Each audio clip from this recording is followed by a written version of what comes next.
Buenos días. Buenos días a todos los oyentes de Horizonte Sur, el que les habla Jorge Rulli. En este programa en el que estamos en el aire con este programa desde el año 2003, primero en Radio Nacional, luego mucho tiempo a la intemperie y ahora en la AM 690. Me acompañan Bernardo Elfman en la producción y Maximiliano Mendoza, Ernesto García en los comentarios, en las columnas, y en la producción general Arturo Cavallo. Bueno, como lo hacemos habitualmente, vamos a la editorial de este sábado de enero. Es inherente al progresismo la despreocupación por el entorno ecológico. Para Félix Guattari, tal como lo expresa en su clásico libro Las tres ecologías, la falta de reconocimiento del entorno ecológico expresa una limitación de nuestra humanidad, una inmadurez o acaso un renunciamiento a reconocer como parte de nuestros crecimientos como seres humanos ese hábitat en el que vivimos. De tal manera muchos, con una pobre humanidad limitada en el puro tener o en el puro poseer, actúan y planifican tal como si el ambiente fuese inagotable, como si la naturaleza pudiese recuperarse de todas las agresiones de manera indefinida,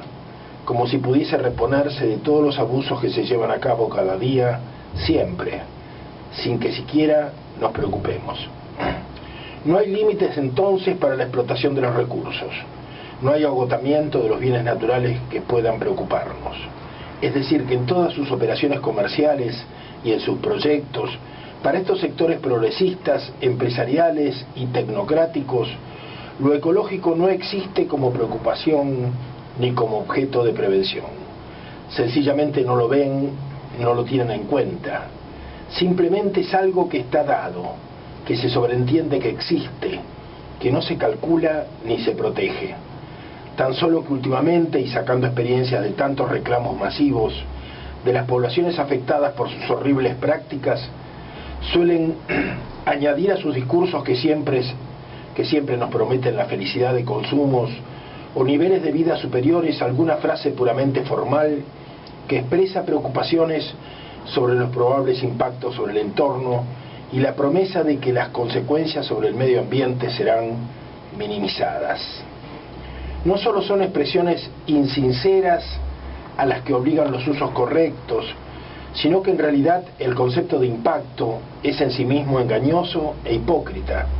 ya que da la sensación sobre el oyente despistado de referir a una situación inevitable, algo que hubiese sido imposible prever o siquiera considerar por quienes llevaron la obra adelante. Por eso insistimos en considerar las consecuencias, no los impactos, dado que estamos convencidos que todos los efectos producidos pueden ser calculados perfectamente, dado el alto desarrollo de tecnologías de evaluación existentes. Por supuesto que para calcularlo debería haber algún interés o preocupación en considerar hacerlo. Cuando uno conversa del tema con los técnicos y profesionales de las empresas y corporaciones, también con los funcionarios progresistas a cargo de estos proyectos, profesionales y funcionarios formados las más de las veces en universidades paradójicamente pagadas por el pueblo, acostumbran reconocer que no existen las tecnologías sin riesgos, ni daños sobre el entorno, y que sencillamente es necesario, frente a estos costos ambientales, tener en cuenta las ventajas de disponer de ellas, de las tecnologías, en especial cuando un ambiente impoluto ya no existe. Verdad de perogrullo, esto del ambiente impoluto que ya no existe, que parecería eximirlos de la responsabilidad de continuar dañándolo de manera creciente y por lo demás despreocupada e irresponsablemente. En realidad, la justificación nos recuerda a los llamados daños colaterales de las guerras modernas, guerras mal llamadas quirúrgicas por su imaginaria precisión en los ataques, o acaso las consecuencias del llamado fuego amigo, que puede ser de interés funcionarial el explicarlo de esa manera. Nunca, por supuesto, podría hacerlo por parte por parte de las víctimas, a las que poco podría interesar que el fuego que las liquida sea amigo, poco amigo o enemigo. Los argumentos de los psicópatas a cargo del poder político suelen repetirse, de manera casi monótona. Recuerdo en la localidad en que vivo, cuando en los años 90, el intendente del PJ, entonces menemista, ahora por supuesto kirchnerista, permitió que se asentara en medio de fábricas de lácteos un incinerador de residuos tóxicos. El horno pirolítico, tal como se lo denominaba de manera eufemística, parecía principalmente destinado a quemar las pinturas excedentes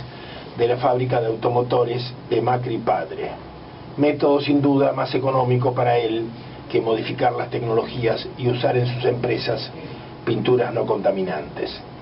Más económico para Franco, no por supuesto para las innumerables potenciales víctimas que tuvieron la desgracia de estar cerca del incinerador de Marras. Ante el reclamo de los vecinos, el intendente respondía como un consumado sofista: ¿acaso a ustedes no les gusta tener un auto? ¿Por qué no quieren hacerse responsables de cómo se resuelve el tema de las pinturas sobrantes? Evidentemente el hombre apelaba al espíritu patriótico y de sacrificio de cada uno. Siendo poseedor de un automóvil era necesario aportar con el propio cáncer de cada quien y con las enfermedades respiratorias de los niños a la suprema necesidad que nos convocaba sacrificarnos por el resto de los poseedores de automóviles. Algo que siempre me ha sumido en hondas y penosas reflexiones es observar cómo los mismos que durante años hicieran una cruzada en nombre de los derechos humanos, los que impulsaron las campañas contra el terrorismo de Estado, algunos de ellos familiares inclusive de los desaparecidos, pueden permanecer indiferentes cuando no ser ahora como funcionarios directamente corresponsables de millares y millares de muertes provocadas por las consecuencias de sus políticas. Es aterrador haber observado en muchos de esos sectores y durante años la mayor indiferencia ante tantos niños nacidos deformes como consecuencia de las prácticas agrícolas o industriales que muchos de ellos respaldaban como parte del apoyo entusiasta a los planes del gobierno progresista. Existen barrios construidos por las madres de Plaza de Mayo en el Chaco y en cercanías de Sojales, donde las crónicas periodísticas reconocen como evidente lo que tantas veces denunciamos, que en cada una de esas casas hay al menos un niño nacido con discapacidad. Pensemos que esa situación se extiende a todo el país y que la Argentina, sin tener mayores desarrollos industriales que lo justifiquen, debe ser de los países con mayores índices de discapacidad y de problemas neurológicos originados en la fumigación con agrotóxicos, en la absoluta despreocupación política de los estados por la contaminación reinante, así como consecuencia de la ingesta de comida chatarra, comida con una enorme proporción de materias provenientes de sojas transgénicas. Durante años hemos denunciado las previsibles y cada vez más notorias consecuencias de la implantación en los años 90 del modelo de los agronegocios y de una agricultura química de monocultivos transgénicos en reemplazo brusco de una sustentabilidad centenaria basada en la rotación de agricultura con ganadería. Como tantas otras profundas transformaciones habidas en los últimos años, fue imposible abrir algunos debates sobre el tema. Depositamos a pesar de ello esperanzas en cada uno de los candidatos electos que se sucedieron desde aquellos años, pero más allá de sus promesas generalizadas o de sus desconocimientos sobre el tema, una vez en los cargos de gobierno no hicieron sino tomar como propio el discurso de la sojización y de la biotecnología como si fuesen parlamentos propios del poder que los esperaban, ya redactados en sus podios y escritorios de diputados y de altos funcionarios. Los efectos de aquellas políticas no se hicieron esperar. Hoy la Argentina es un país fuertemente dependiente de sus cosechas de soja y de maíz transgénico. Esto significa que no solamente dependemos de los rindes y de las cosechas que exportamos, sino que también debemos estar pendientes cada año de los precios que se establecen para las commodities en el mercado de Chicago, situaciones que escapan absolutamente a la voluntad de los productores o del gobierno. Esta disposición de abastecer los mercados globales y aceptar de manera obediente y servicial las nuevas reglas de la globalización, establecida como un destino argentino a lo largo de los últimos años, ha facilitado en la dirigencia política un creciente y obsceno maridaje con los grandes pools ojeros, con los exportadores, con los grupos financieros y con los organismos internacionales que proyectan sobre el planeta las políticas de los mercados. En ese sentido suele resultarnos dificultoso saber quiénes toman ciertas decisiones, a quiénes responden ciertos funcionarios elegidos para ocupar importantes cargos de gobierno y dónde se deciden algunas políticas. Y todo ello más allá de los simulacros habituales con que el progresismo suele ocupar la atención de los argentinos, así como las confrontaciones permanentes que son parte del juego y que se imaginan como verdaderos distractivos para enmascarar la realidad última de la subyacente situación de colonialidad y que tenemos que aprender a saber dejar de lado como maraña de una o de esa realidad virtual que nos oculta la verdadera realidad. Todo lo anterior viene a cuento porque me parece que tanto para el camporismo como para las diversas tendencias que se definen como peronistas y seguramente también para el grueso de la funcional oposición política, el maridaje que viene de los años 90 es como un tobogán del que resulta difícil, si no imposible, bajarse aunque lo quieran. En esta situación ocurre que los psicópatas insaciables que gobiernan el mundo, preocupados por la crisis energética global que no es más que la consecuencia de un creciente consumo desenfrenado, están dispuestos a poner en marcha planes extremos que les aseguren nuevas provisiones de gas y de petróleo, aunque con ello arriesguen la continuidad de la vida de millones de seres humanos. Sus representantes y gerentes locales, a los cuales una parte importante de la población argentina vota cada 4 años y confunde con su propio gobierno, también en este caso han seguido de forma rápida las directivas recibidas en las últimas visitas a los centros de poder, donde la Presidente se entrevistó con David Rockefeller, George Soros, Susan Siegel y Eduardo Elstein del Consejo Judío Mundial. Los nuevos modelos de explotación, depredación, se llaman fracking o fractura hidráulica, y ya el gobierno argentino ha firmado convenios entre YPF y la empresa Chevron, la ex Standard Oil, para realizar fracking en varias zonas de la provincia de Neuquén,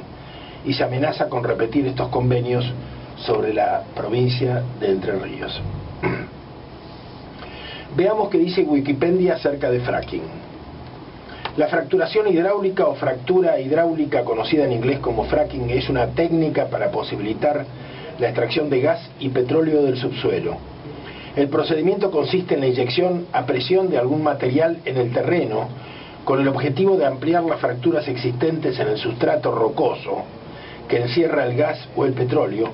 y favoreciendo así su salida hacia el exterior. Habitualmente el material inyectado es agua con arena y productos químicos. Se estima que esta técnica está presente en aproximadamente el 60% de los pozos de extracción actualmente en uso. Debido al aumento del precio de los combustibles fósiles, que ha hecho económicamente rentable estos métodos, se está popularizando su empleo en estos últimos años,